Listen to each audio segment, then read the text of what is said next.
Leonardo Moreira, perguntando aqui. É possível conciliar lucro e preservação? Qual a sua opinião? Olha, se não for, nós estamos perdidos.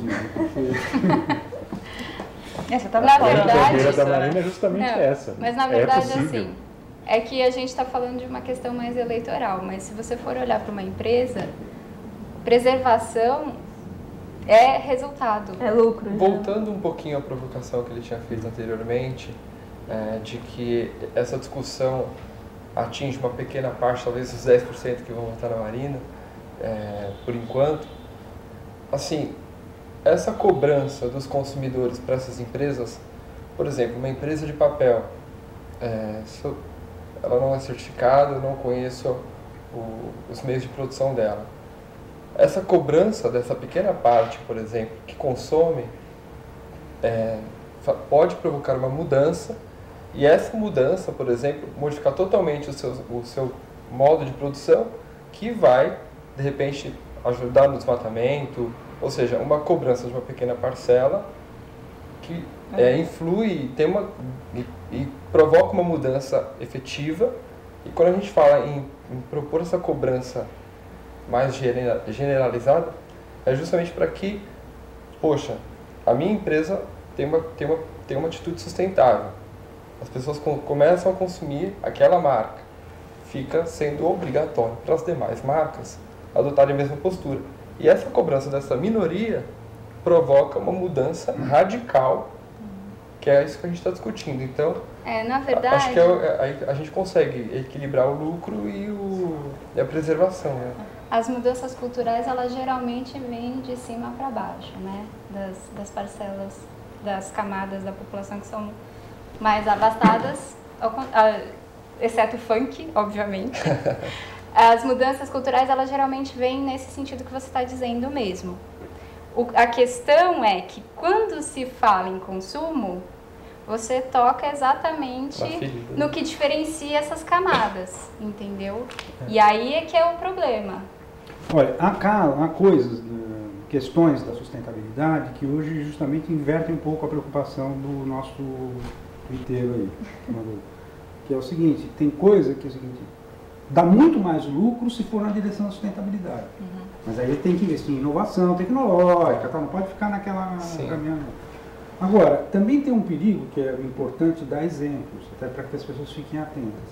Muitas vezes um grupo de empresas entende isso, percebe, evolui nessa direção, não sei o quê, e começa a fazer a coisa certa. Aí outros descobrem que eles vão poder lucrar justamente furando o esquema, fazendo sujo, de uma maneira, em geral.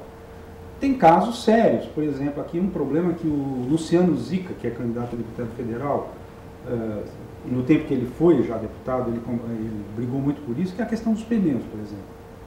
Entende? O Brasil estava pegando pneus que já não tinham mais sentido nenhum importar, misturado com alguns que podiam ser reciclados, não sei o quê, e algumas empresas tinham um lobby tremendo para vender que elas eram sustentáveis porque estavam reciclando.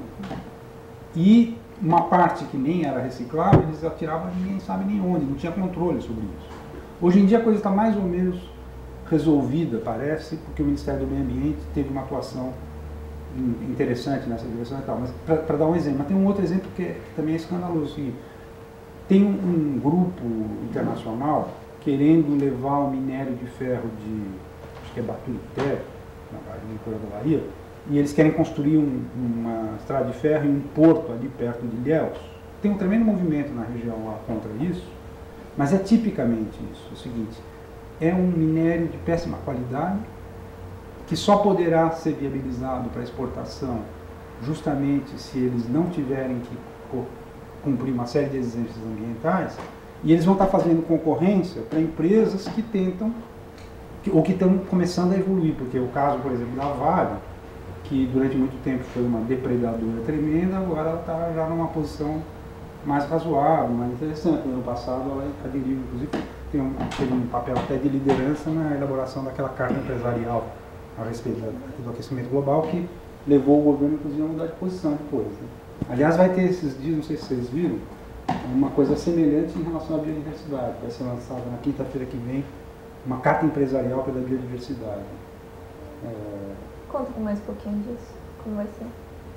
Eu não estou participando, não sei, mas o que eu entendi é que um grupo grande de empresas eles elaboraram uma carta que vai ser enviada ao governo sobre o tema da biodiversidade, do mesmo jeito que o ano passado foi feito em relação à questão da mudança climática, do aquecimento global. E é uma iniciativa do Ethos e do Jornal Valor. Vai ser na quinta-feira num hotel que agora não sei. Mas enfim, quem estiver interessado vai descobrindo. Só procurar na internet. Como sempre, nosso papo estava ótimo, mas já passou o nosso tempo, a gente vai ficando por aqui. Queria agradecer a todos vocês por estarem aqui. Nossos internautas que estão ali conversando com a gente, não deu para responder tudo, mas à medida do possível a gente vai respondendo.